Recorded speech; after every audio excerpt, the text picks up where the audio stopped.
Assalamualaikum warahmatullahi wabarakatuh. Alhamdulillah. Alhamdulillahirabbil alamin wassalatu wassalamu ala asrofil anbiya wal mursalin wa ala alihi washabihi ajmain. Kaum muslimin muslimat yang berbahagia rahimakumullah. Pertama, tentu kita bersyukur pada Allah pada kesempatan kali ini kita masih bisa bermuajah bil wujuh, masih banyak mendapatkan nikmat dari Allah Subhanahu wa taala. Dalam nikmat yang la tuhsuha, yang sangat banyak sekali tidak bisa dihitung, maka hanya bersyukur kita memuji Allah.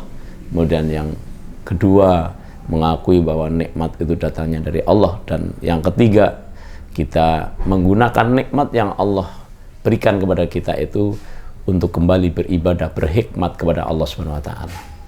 Kaum muslimin muslimat rahimakumullah, pada kesempatan edisi kali ini saya ingin menyampaikan kepada diri saya dan juga kepada kaum muslimin muslimat sekalian yang mendengar atau melihat saya ini kali ini, yaitu masih tentang harta.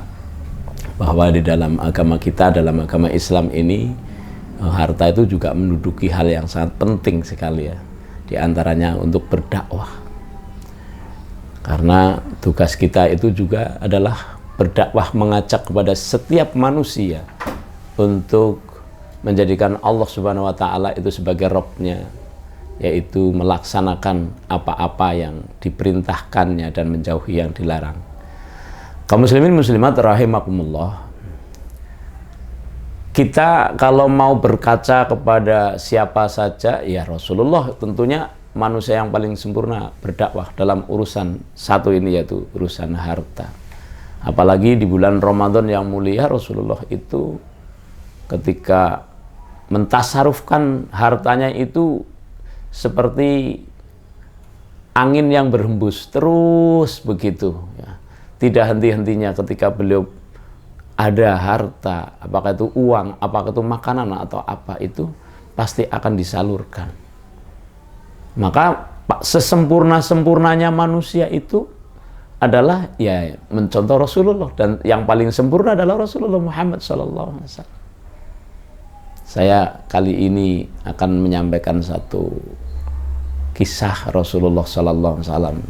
Beliau ketika pergi ke pasar, senantiasa beliau membawa sesuatu, karena di pasar itu ada seorang Yahudi. Kaum muslimin muslimat rahimakumullah, seorang Yahudi yang senantiasa itu meminta-minta di salah satu pojok pasar.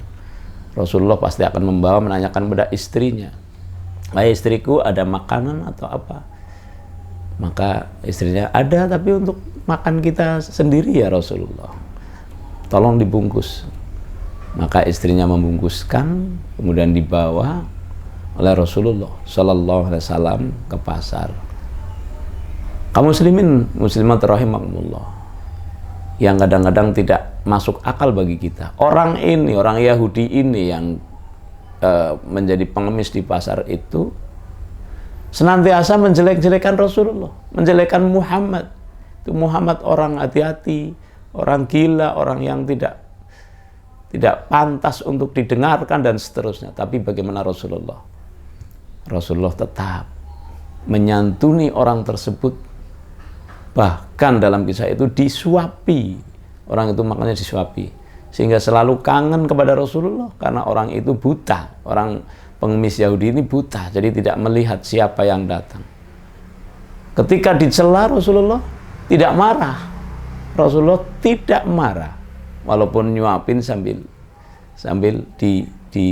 dicela ya, diomelin dan sebagainya. Kaum muslimin muslimat rahimahullah, setiap seperti itu, setiap datang ke pasar mesti seperti itu. Inilah, sampai Rasulullah dalam riwayat itu meninggal dunia. Kemudian penggantinya Abu Bakar As-Siddiq radhiyallahu anhu itu menanyakan kepada istrinya Rasulullah, Aisyah radhiyallahu anha, bagaimana kebiasaan Rasulullah. Maka kemudian diceritakan diantaranya senantiasa beraktivitas membagikan rizki atau makanan, ada sedekah Itu sebagian hartanya itu untuk orang Yahudi buta yang ada di pasar. Maka Abu Bakar As-Siddiq pun seperti itu, datang ke sana. Ketika dicaci maki, Abu Bakar bukan Rasulullah, kaum muslimin muslimat rahimakumullah, sehingga terpancing Abu Bakar tidak memiliki sifat maksum, jadi terpancing emosinya, sehingga ketika menyuapi itu dengan kasarnya dia menyuapi karena sedang dikasih malah mencela. Secara logika atau mungkin kita lah, mungkin juga tidak jauh, bahkan mungkin lebih parah daripada Abu Bakar As-Siddiq. Sehingga orang itu langsung menebak, kamu bukan sahabatku yang biasa memberikan aku makanan. Akhirnya Abu Bakar pun dengan jujur menjawab, memang benar. Emang kenapa? Mana saudaraku itu yang orangnya baik itu? Sangat lembut kalau menyuapi dan seterusnya. Akhirnya bercerita, dia sudah tiada. Rasulullah sudah meninggal dunia. Maka menangislah seorang pengemis buta ini, menangis. Kenapa orang sebaik itu cepat meninggal? Kamu tahu? Kata Abu Bakar. Tidak tahu. Siapa dia? Tidak tahu. Namanya tidak tahu. Dialah Rasulullah Muhammad sallallahu alaihi wasallam.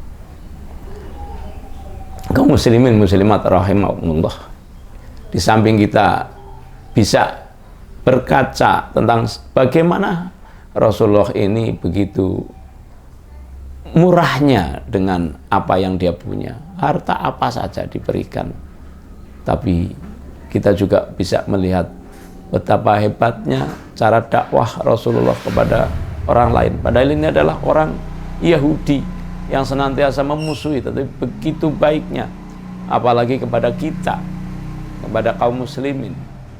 Itu Rasulullah itu sangat lembut, sangat baik sekali.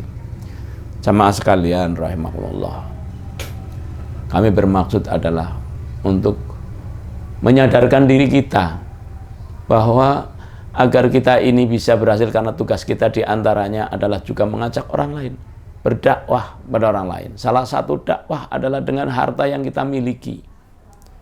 Mestinya kita mencontoh bagaimana metode Rasulullah, sehingga tentunya nanti akan berjaya bukan kita, karena kita itu lemah, tetapi yang akan berjaya adalah Islam. Sehingga Islam itu akan disegani, akan dihormati oleh setiap manusia, tidak hanya oleh kaum muslimin muslimat saja.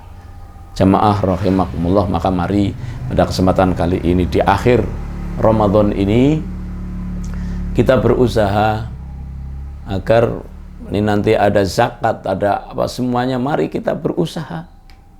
Kita lihat saudara-saudara kita khususnya yang masih membutuhkan uluran tangan, bantuan dari kita. Kita usahakan, kita beri semampu kita. Insya Allah kalau hal ini sudah ada pada semua lini kehidupan kaum muslimin muslimat, mudah-mudahan itu menjadi salah satu solusi untuk menyelesaikan berbagai problema kaum muslimin.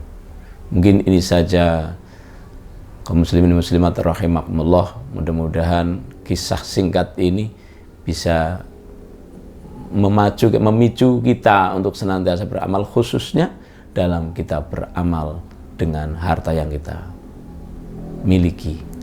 Islam tidak membatasi harus sekian, tetapi mastata'tum, semampu kita. Mudah-mudahan akhir Ramadan ini akan menjadi kemenangan bagi kita sekalian. Amin ya rabbal alamin. Wa'afu minkum bila taufiq wal hidayah. Wassalamualaikum warahmatullahi wabarakatuh.